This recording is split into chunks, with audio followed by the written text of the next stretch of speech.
Good morning, everyone. At least I think it is. I'm going to talk about identity theft, or your identity, or how to create an identity. And this is based on a research project I've done, so my disclaimer is don't ever try to do anything like this yourself. I have no responsibilities for what to possibly do.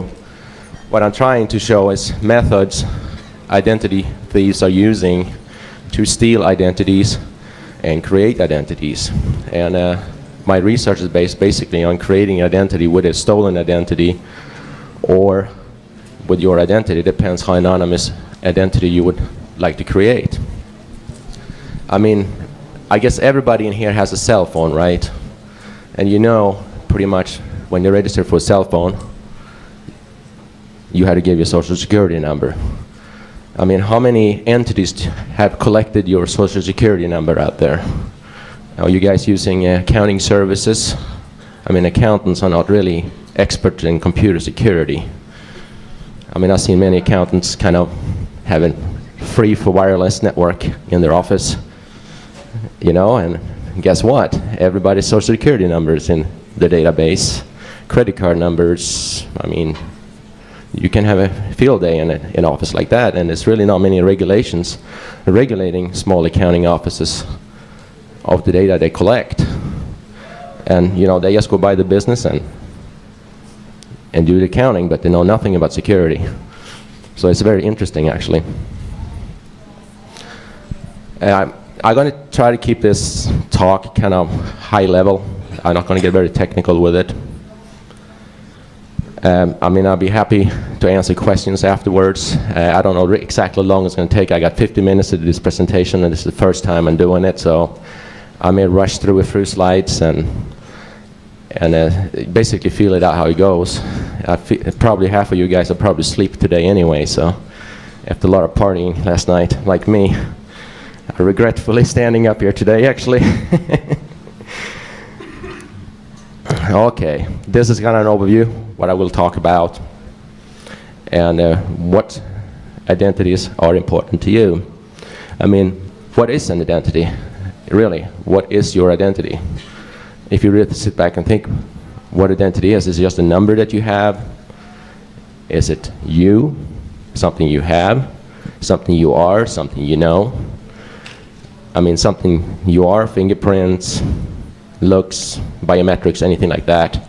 Something you have, the passport, driver license. So I guess something you know will be your social security number, which the US government is very trying to keep a close guard on so nobody can copy it, because you can do a lot of damage after somebody taking your social security number. Social security number is not necessarily very difficult to get either. I'm going to show you that later on in this talk. I mean, why does somebody want an alternative identity? I mean, probably the biggest reasons for it is identity theft through financial gain. I mean, you've seen all the wonderful emails you get today about phishing and stuff like that. You know, that's a type of identity theft scam. And surprisingly, people still fall for it, but it happens. The other one will probably be somebody trying to steal somebody's identity just to be able to work here. I mean, immigrants that can't get a green card, something like that. Or revenge. I mean, can you imagine somebody stealing your social security number and then apply for a death certificate? Turn you in as deceased. Believe me, it's a lot harder to become alive after you died. But you can, and it's a very good way to get revenge on somebody. It takes quite a while for a person to come alive again. The methods. I'm going to talk kind of in depth about creating and stealing more. Inheriting is kind of an interesting way, and you can see that sometimes in small magazines, or not magazines, but one of those free papers distributions that wanted a terminal ill person, wanted for business partnership, called this number, yada, yada, yada. And what it is somebody basically looking for somebody's terminally ill to sell his or her identity to that person. The person's going to die, has nothing to gain out of it. And the key is for that person not to turn in the death certificate. If you can manage, that person can manage dying basically, and you can take over that social security number, you have a new identity. That's inheritance. These things are getting a lot harder after September 11th naturally, but these are methods being used. I mean, the old methods for identity thefts out there are getting new identities, but roaming around graveyards and going through birth records of babies that died and taking identities that way, they don't really work at all. I mean, these are a lot of scam artists are going to say out there trying to sell books and stuff like that. I show methods that are very old that worked maybe 20 years ago or something. Okay, stealing identities. Probably the holy grail of the stealing identity will be your social security number. I mean, that's the first thing somebody would get access to other identifications, like a driver license, like the birth certificates, diplomas, etc., etc., etc. And it's not as hard as you think to get somebody's social security number, and I'm going to show you methods identity thieves will use to get your social security number. Starting out, if identity thief is trying to steal an identity, they will hopefully try to find somebody that looks a little much like the thief itself. I mean, you cannot really, if you say a large black Afro woman and you are like a 19-year-old male, white male, that wouldn't quite pass for an identity. So you kind of pick somebody in the same gender, age, looks, everything like that. That may be a little bit difficult, but after you found somebody, you can basically use mailbox camping, which is basically you camp at somebody's address and collect the mails, do some dumpster diving type. And what you're trying to do is get as much information about the person as you possibly can get, like banking accounts, phone bills, I mean, all kinds of stuff. Free credit card applications. I mean, most people work during the day. Some people, most, whatever. They don't work out of the house. I mean, they work somewhere else. The mail comes in the mailbox during the day, and nobody watches your mailbox. A lot of people lives in apartments, lives in the neighborhoods that have like a big central mailbox pile sitting there, and you can get the mail from there. Some of them have locks, but you beat the lock on here. Look how easy to pick a lock. I mean, you can pick a lock in about 2-3 seconds, especially one of these locks is not very hard to pick. And you watch the mailbox for several days. You may get a credit card application, and you may get a bill or something like that, and it would generally show the 4 last digits of your social security number. You may think that, no, it's no big deal. 4 last digits is no big deal, my social security number. Actually, it's a very big deal. It's the only unique numbers in your social security numbers, the last 4 digits. If you look at the card or your social security number, that's a card, but if you look at your social security number, the 4 last digits is the unique number. The 3 first digits tells me where you register your social security number. Basically, if I know where you are born, most likely I can figure out your first 3 digits in your social security number. I already have, or the identity thief already have your last 4 digits. Now the identity thief has your first 3 digits. Only the 2 middle digits are missing. And they are called the group number. And the group number goes in sequence. And basically, the odd numbers, 0 to 9, are the first number being assigned. And then the even numbers, 10 to 96, then even numbers, 2 to 98. And after that, odd numbers, 11 to 99 being assigned. So you can pretty much enumerate it, and the highest group number is a published number by Social Security. So you can know from each region which is the highest assigned group number. So it's not, you necessarily not having 99 guesses to guess the Social Security number of somebody. It's a lot less than that. And some states are larger. They will have several areas. Like Georgia is like 259, 260, I think, or something like that. You can look at the list here, whatever it is, which state you're from, and you can see pretty much that would jive what you register your Social Security number at. After you have the 3 first digits and the 4 last digits, it's very easy to write a little script program or something and verify the Social Security number. There's services out there that you can actually verify a Social Security number against the name. That's for tax reasons. Because you need to know you're not hiring an illegal alien, so you need to verify this is a genuine taxpayer you have hired at you. You can use a Social Security site to do that at. However, it's a difficult process to register yourself as an employer, but it can be done. There are other services out here. This is just some internet site I found out there that does that. And it needs some, minimal information about it. It takes a little script that basically brute forces the 2-digit number, the area number in there, and you will have a Social Security number from this person, only knowing the last 4 digits. Not very difficult, is it? Okay, there are other ways to get Social Security numbers. Some are even easier than that. You can use social engineering. I mean, I think most of you guys have at least sometimes gotten a call from your bank. If you sit in the mailbox, you collect a credit card statement. Okay, I know which bank you're using. I know what your transaction was last month. That comes in on a monthly basis. I may not know the rest of it, but I just called you and said, hey, I'm from bank so and such, and I want to verify a few transactions happened to your credit card in the last couple of days. But to be able to speak to you, I need to know your mother's maiden name. So of course the person says, my mother's name is yada yada yada. And then I need to know the last digits of your Social Security number. And the person gives away the last digit of Social Security number. You can ask 3-4 other questions if you want to, depending how much information you want from that person. But just with a little social engineering, you will have the person's vital information, just from a simple phone call. So if a bank calls you and asks you for what transaction should be done, don't give out the information. Call back the bank yourself, and then ask what happened to my transactions. It's a very common mistake, and it's a very easy way to social engineer yourself to a Social Security number this way. So just keep in mind on that. There are actually many internet sites out there.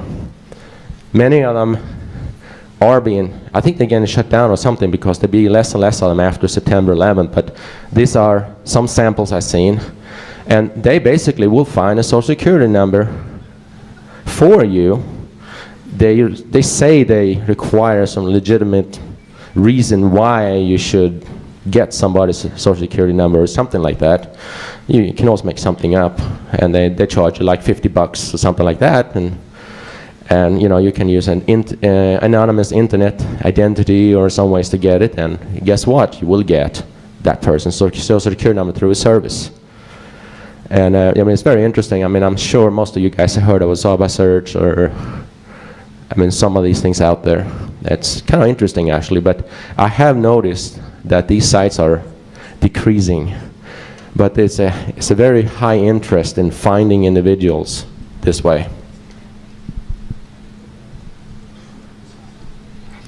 Okay, now we got your Social Security number, or the identity thief got your Social Security number. After you got the number, you need a couple of more means of identifications.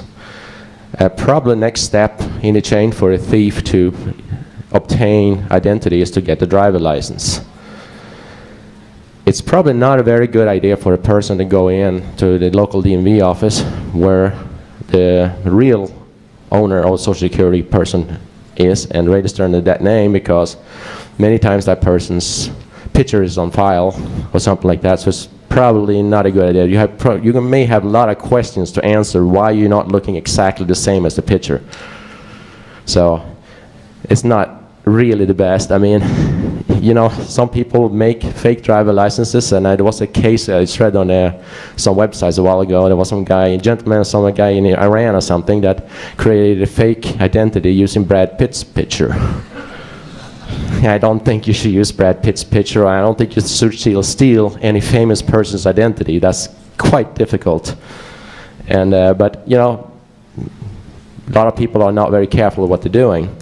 But getting a driver license is not necessarily very difficult. I mean, the services out there, they will not be in the United States. You don't find them there because they are shut down here as they're coming up. They're really crappy, or they've been shut down very fast. There are several services in Europe or in Asia available, and this is just some service I found on the web. And actually, I had somebody tell me about it. I didn't just find this one, but they make driver licenses with the barcode working in the back. So you basically can run it through a barcode scanner, and it looks completely genuine, like it's a genuine license. However, I would not try to give this license to an officer. I'm not sure how good it really is, but there are services out there, I mean, that does produce realistic-looking licenses. They call novelty licenses, and they're just supposed to be used as practical jokes, I guess, or something like that. I don't know, but they're available. It's scary how simple it is to get. Typically, a license like this costs between $100 and $200 for a good license. A lot of times, you probably get stiffed 1 or 2 times before you get a license that really is very, very good. I mean, it's to be expected. I mean, most people that get one of these licenses, it may not be an identity thief. It could be some teenager just want to get into a bar or something. I mean, if it looks real enough. After you get the license, a fake driver license, the identity thief would try to get a next type of identity, which would be the birth certificate. It's probably one of the easiest ones to get.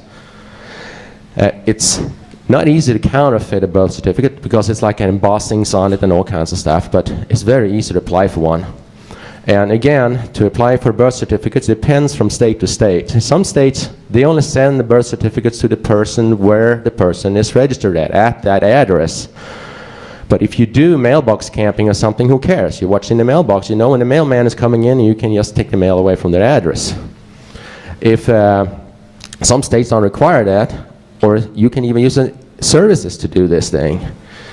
And here's one of these services, and all they require from you is a copy of a driver license. Well, a Xerox copy of a fake driver license. What loss is that? I mean, it's very easy, and they're very hard to prove that's a fake driver license since it's a copy anyway. So you get a genuine looking, you actually get a genuine birth certificate. And now the identity thief has pretty much all the means to become you or whoever identity this person is trying to become. There are other means of identities out there. I mean, there's the degrees and certificates. You can get fake degrees. You can get something called life experience degrees. This one I really like. Rockville University. They are endorsed and proven a genuine educational institution by 2 bodies. If you're going to check those body sites, both of these bodies that endorse this university, it's kind of funny how the web interface look exactly the same. You know, it's really interesting. Gee, wow. Life experience degree is a degree that you can basically, you prove that you have worked in the field for so many years. And what I mean by proving, you're right by 3 statements. I've been a neurosurgeon for, well, whatever, neurosurgeon for whatever, and done so and such. And then you send them $600 and you get a PhD in neurosurgery. Well, you know, I kind of took the liberty to Google this university. You'd be surprised how many people that are graduates from this entity. I kind of want to send them an email and say, gee, fancy you got all these degrees.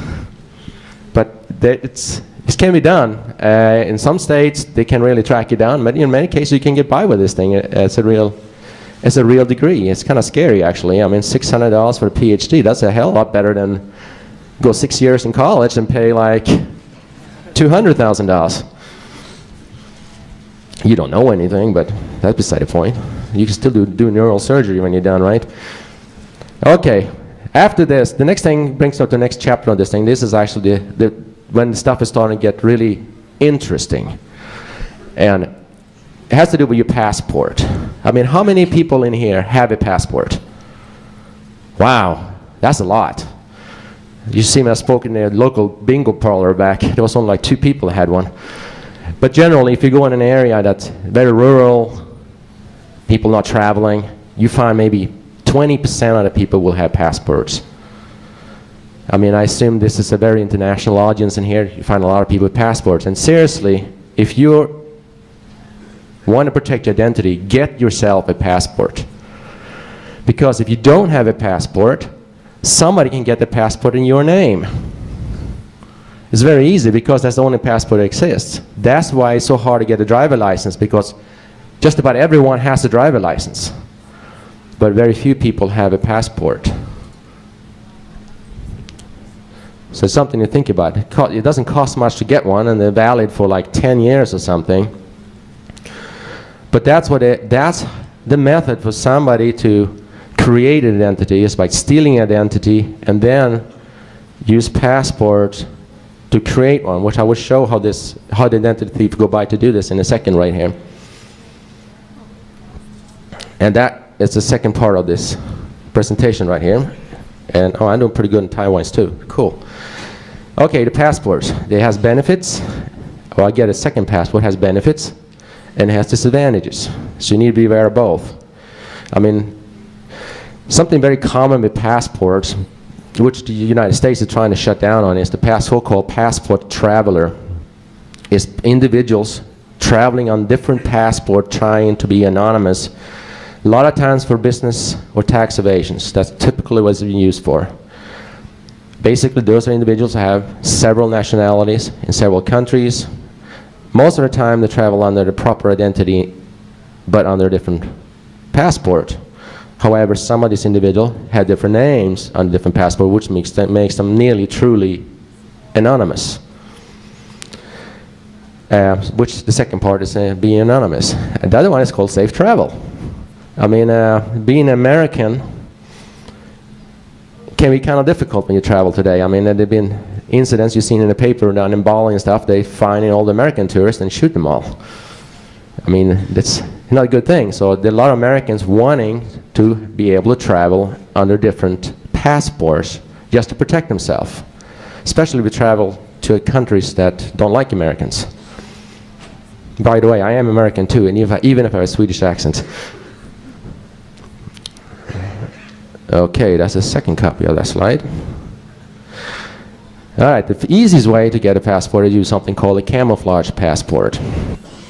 A camouflage passport is a type of passport from a country that existed but do not exist anymore, like Zanzibar, New Grenada, Rhodesia, what have you. This passport looks real, feels real, they're real in every aspect. You can buy them from any services. They cost between $400 and $700. And basically why people use them is to be anonymous. They will not use these passports to go through customs or passport controls. They are trained to filter these type of passports out, but for opening bank accounts, getting driver license, even you can get driver license with them, you know, similar things like that. Getting into bars, I guess, if you're under 21, and then other things like that. The other option is to actually create an identity. I mean, to get a real foreign passport, I mean, sorry. And there are countries you can buy passports, or you can buy citizenship. I mean, every country has some kind of price for being a citizen. And there's some examples I have is Argentina, St. Kitts, Bahamas, and many others. I mean, you probably don't want to pick a country in a third world country in Central Africa. That might not be a good idea, but there are some very good countries out there you can pick, and top of the list would be an EU country or something like that, because that will give you visa-less travel to just about any country in the world. If you pick some Central African country, you probably can only travel within that country and nowhere else. So it may not be a good idea, or this is like a Russian passport right here. I guess you can't travel far with that either. if you buy a passport at the country, typically, I kind of did some research, but the price to buy, if you use a service, goes anywhere on the low end from $20,000 to $50,000. I mean, it's not cheap, but that would get you a passport by purchasing it.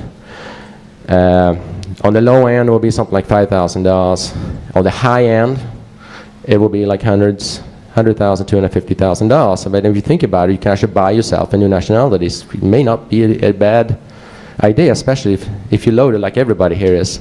So it's a great way to do taxes with, right? But that's for the kind of people that will apply for passports in these things. So you had to watch like the governments, the local governments. The local government said, oh yeah, we take these passports today. Then they have a revolt or something, and suddenly you're not a citizen anymore. So that $100,000 you just spent just went out of the window. But things to watch for. This slide here shows you such a service. These guys been around for a long time. It's kind of interesting to read them. What else they sell? They sell overseas banking accounts. All kinds of stuff. They do also camouflage passports, stuff like that. And again, not cheap, but just very interesting reading. There are other ways to do it too. There are exceptions. If you don't mind to join the French Foreign Legion for 3 years or 5 years, you become French. I mean, it's just a couple of years of your life, right? But you are guaranteed French citizenship after you survive the French Legion. If you have Irish ancestry, you can apply for a passport, Irish passport. That's a very interesting loophole, actually. A lot of people have Irish ancestry here in the United States, so that you can actually get an Irish passport without spending $20,000. If you have a Jewish, you can become an Israeli citizen. I don't know if anybody want to be that today, but you can. They accept any Jews. If you want to be a monk for part of your life, there is some order, I think it was either in Austria and Italy, they won't accept you, and you can get citizenship in one of those countries. So there are many exceptions out there, and these are only a few samples of how you can get by blood. Okay. Yeah, very, very interesting, isn't it? But what I'm getting at with this thing is that if you actually stole somebody's identity, if somebody stole someone's identity that had Irish ancestry, guess what? You can go to Ireland and apply for a passport under that person's name. The person will never have any idea has a passport to begin with. You got this residence in Ireland and an Irish passport, then you change your name to whatever, Mr. Shamrock. Well, now you have a new name in Ireland and a new citizenship. You are completely anonymous. The only way you probably possibly get caught if this individual that somebody stole identity from finds out that it has a passport already or something like that. It may be complications, but the chances they're going to trace it back to Ireland is very, very small. There is not much communications between countries internationally. Some countries communicate more with the United States than other countries. So you can, again, with this new identity, you can use your imagination. You can travel back to the United States on a different passport, different name, get a different social security number, and hence you created a different identity. After this speech, this will probably not be possible anymore. And that's one of the reasons I'm doing it. But I found it very interesting that it's possible to do it. Another very interesting way that's commonly used after you travel the country, you see that also in magazines sometimes, like you can marry somebody in a country and you make a business agreement, I want to marry you for this time to obtain citizenship. You find that in the United States. It's very hard in the United States to be married to somebody they're very suspicious here for doing that. But you will marry an American citizen, you marry somebody here for 2 years and you can get a green card after that. That's how it works, but it's becoming increasingly difficult to do that because a lot of people are utilizing it as a business proposal. So they pay the guy 10 grand or girl or whatever, and use it as a business. Then you get divorced after 2 years, and you have a green card. After you have a green card, you can get citizenship after 5 years. And that's kind of how it works. It's very interesting. And like I said, this is only like a research that is it possible to get an anonymous identity in the United States? And the answer is, at this point, as of 2 minutes ago, yes. And you know, it's interesting. That's pretty much my presentations today. If you have any questions.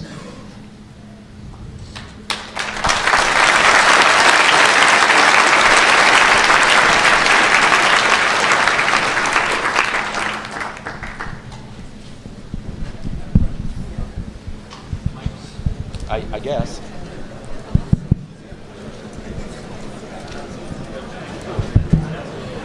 Based on your research, other than getting a passport if you're already legal, what do you recommend to protect your identity? Or what additional steps?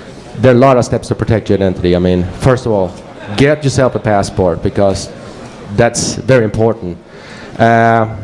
Simple stuff. Very, very simple stuff. When you apply for a banking account or something, don't give me your mother's maiden name.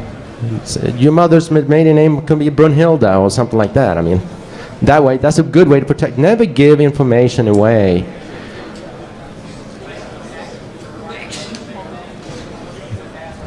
Some banks, that's correct, but they ask for it, by default. Right. Then that's exactly what you should do. Don't ever give information voluntarily. Shred your information at home. Buy a cross shredder, not a strip shredder. Next question. Hi, I'm Irish-Italian, so I've got double jeopardy on this thing. I already have a U.S. passport. What's the legality of having an Irish and an Italian passport at the same time? Well, don't travel with them at the same time. If you get caught in the customs, you have a lot of explaining to do. But you can legally actually keep a U.S. passport with another nation's passport. It's up to Ireland. I'm not sure what their legalities in Ireland are, or Italy or something like that. So, but my advice is never travel on two passports. If they search your luggage and find two passports, it's like a red flag coming up instantaneously. Okay, so just get it, keep it, put it away, and that's it. Exactly. Okay, thanks. I've done some research on it, and for Irish citizenship, because I'm of Irish ancestry, your parent or grandparent has to be born in Ireland, not like a naturalized Irish citizen, to get that. Otherwise, you have to go through the regular process to move there to get it. And then additionally, I also have Canadian citizenship. I was born in America, but grew up in Canada, so I have Canadian citizenship. And you actually can carry two passports with you. It was up until about 86, I think they said. I traveled to Ireland, came back. I thought the same thing, that you shouldn't have two passports with you, so I didn't bring my American passport, and I almost didn't get back into America. I was traveling on my Canadian passport. It was like 2 days after the Gulf War 2.0 broke out. But you can have them both, and the U.S. does recognize it, but just if you do travel abroad, I traveled out on my Canadian passport, and I should have had my American passport to come back in. They'll want to see that. They say, why do you deserve to come back into America? Even though I had my driver's license from a state, I had to kind of prove it otherwise. Yeah, that's true, actually. I just read that too. Irish used to be any Irish ancestry, but they actually changed it to grandparents, I think it was, not grandparents. And I just wanted, it was just an overview of what you can do. And Italian, I think I read about that too, actually. It's a book called that. It's called G.H. Wilson, I think the guy, H.G. Wilson, that made a book called The Passport Report, which is a very interesting book to read, actually. Next question. I have a problem that affects approximately 5% of the population. I actually have no way to prove what my nationality is because I'm adopted. What would be the burden of proof to say that I'm Irish or not? Well, you know, there's a lot of ways to fake yourself into anything, isn't it? But the burden of proof, I mean, they can probably, man, you had to get some kind of proof showing it in some shape or form. I cannot answer that. I mean, if you can't show it, I mean, they're not going to give it to you. That's as simple as it is. Well, the problem, like where I'm in, is the state of Michigan. It's almost impossible to find out what your actual ancestry is, much less any other birth information that you have. So the government, by law, is preventing you from being able to do this in violation of your rights. Well, the rule is simple. You give them the information they want, they give you the information you want. Very simple. Yeah, just to comment for that last speaker, he may be able to rely on his adoptive parents' ancestry because he may never disclose that fact that he's been adopted to another nation, which is what it would involve. I wanted to point out that you had the camouflage passports. I didn't hear you mention inserts. In a lot of cases, the places you've been may be held against you as you're traveling. And so I just wanted to point out there are ways to use a mobile page within a passport and thus hide places you've been. And for instance, if you're traveling from Arab nations to Israel back and forth, things like that, that may be of aid to you. I just wanted to make that comment. Okay.